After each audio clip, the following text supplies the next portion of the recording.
Great stuff. I think, so now the question would become, what would be the natural successor to the Polo? What would be the natural successor to 1.6 GTS or a 1 liter TSI, 1.2 TSI?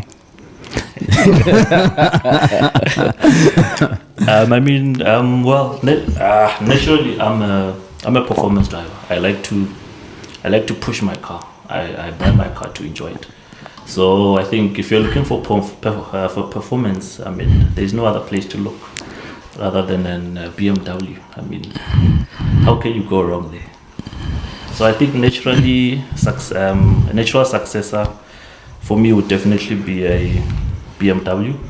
However, I think looking at South Africa, I think we're an SUV market. I think we love SUVs. I don't know why, but I also love SUVs as well. So naturally, a successor for me would be a BMW SUV, something in the X range. So yeah, with power and stopping force, that is. Come on, Mavuto. The X range has 8 cars. There are 8. Be even more specific. There are 8. We go from 1 to 8, and all represent completely different markets. So be a bit more specific. Look, at the end of the day, it boils down to budget. I would love having an X5M. I think that is definitely one car that I have to drive before. Look, one thing as well about the BMW as well is that there's reliability, but I think it comes at a cost. So yeah, you have to fully understand that as well. So I think my next car would definitely, if situation allows it all goes well, I think I would love to get inside an X3 M40D diesel. I think that would definitely make sense on mine. No, that's a lovely machine. That's a beast of note. Definitely. That one requires a video on its own. I think that one requires a video on its own. I personally love it as well, but I think let's give Tabo a chance, and I'll share the natural success from my side. I think I'm with MV the performance wise, but I'll definitely go for a 320D. I'm not too sure about the grills. Is it grills? Yeah, I think they quite messed it up there, but 320D is definitely my next car. And then chose D instead of an I, because currently I'm driving a manual petrol car, so I think I need a diesel now. Those steeps in Tembisa. When I first bet my car, 20 minutes after, and that steep in Tembisa chowed me. So definitely don't want a petrol car anymore. Okay, Mr. Tava, I hear you. So it seems we are all fond of the diesel, but personally, I want a 330D, 198 kilowatts, just over 500 Newton meters of torque.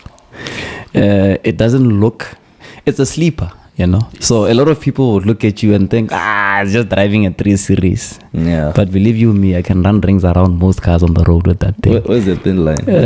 No, thing is, remember, it's a diesel at the end of the day. So I get the best of both worlds. That's true.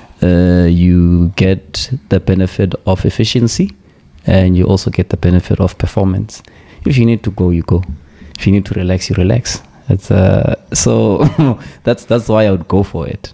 And really, I think once you get to that stage where now you need to make decisions collectively, it will be very easy to convince your partner that no, but it's a diesel, it's economical. But then again, it has 198 kilowatts. It's a family car. It's a diesel. You need to filter the information. You tell them, okay, it's a family car. It's a diesel. Look at the consumption. You leave the performance out, and then when you get to BM guys are not usually family guys. They say it's a family car. Those Vitos are regarded as family cars, but I've never seen kids in there. Some of those things, man. You can put your family in there, but people choose not to. You see, that's like how people would say, this car is an entry-level car, a city car. Here in South Africa, there's no such thing as a city car. Yeah, true. Grand night, and you take it, you drive it across provinces. We don't have time for that here, But I just have one question. Why diesel? because I think the consensus around the table is there's diesel. I think also looking at the X3 as well. I think I think we've got 265 kilowatts. Yeah. So I can chase Golf Rs in the weekend just for fun.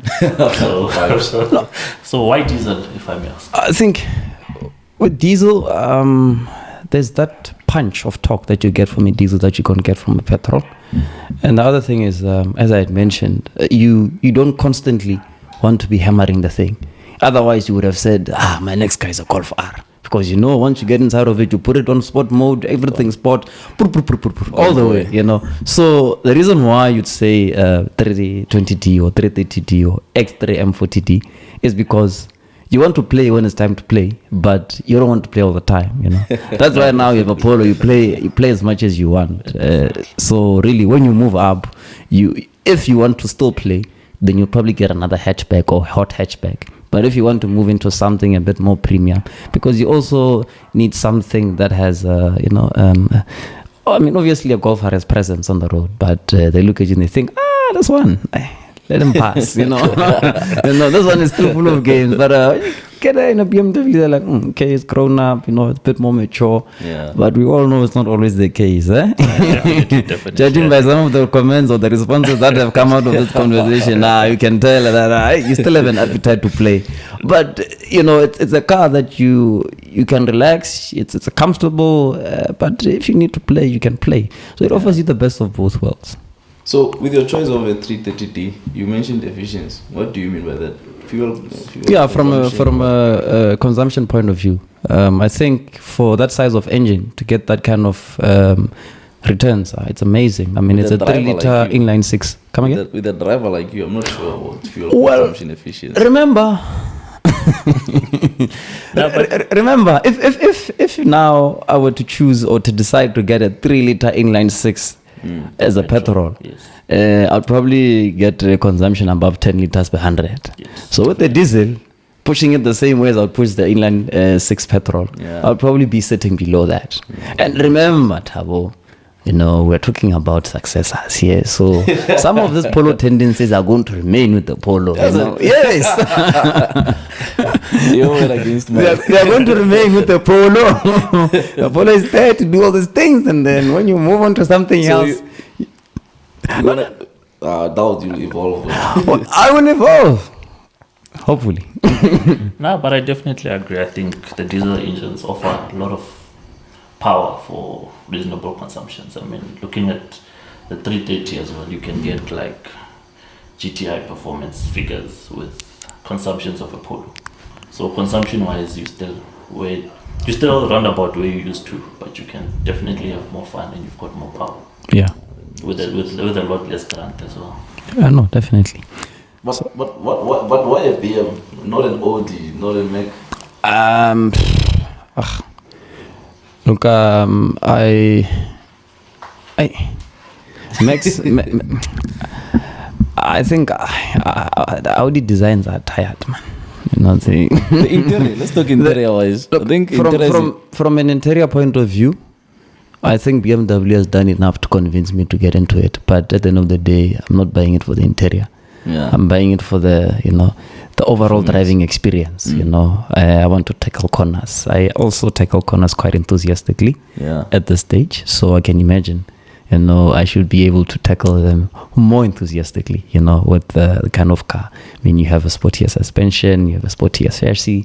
So, yeah, I think that's why. I think generally, if you get inside a BMW, the driving position, first of all, it's much sportier. It's still comfortable. And then the others, like you're sitting on a crate of beers. No. I said others. Just to also get in there as well. I think also with the other predecessors as well, I think there's no driver engagement. I think looking at the BMW suspension, when you touch that steering wheel, it's like you can feel the road. So with the competition with the direct competition of the BMW, I've been in one, but It's a good car to drive. It's very comfortable, but you are not engaged. Driver engagement, you feel like you are driving a piece of plastic. You guys got to get in personal. But yeah, he's right. And the other thing that really gets to you with the other cars, they all look the same. You could be sitting in something that's probably your entry level, and then you get something that's the sportiest in the range, but they almost look the same. But believe you me, in a BMW you can tell an M Sport apart from luxury, or I forgot the other ones they have. I'm only interested in the M Sport. I know it's unlike me, but really I'm interested in the M Sport and the M range. So I know with Merc you get your elegance, you get your avant-garde, you get your AMG. Sometimes it's only a calibrated eye that can be able to tell the difference between the two. Definitely. And like I said, look, when you look at a Beamer, it speaks to me. It speaks to my heart.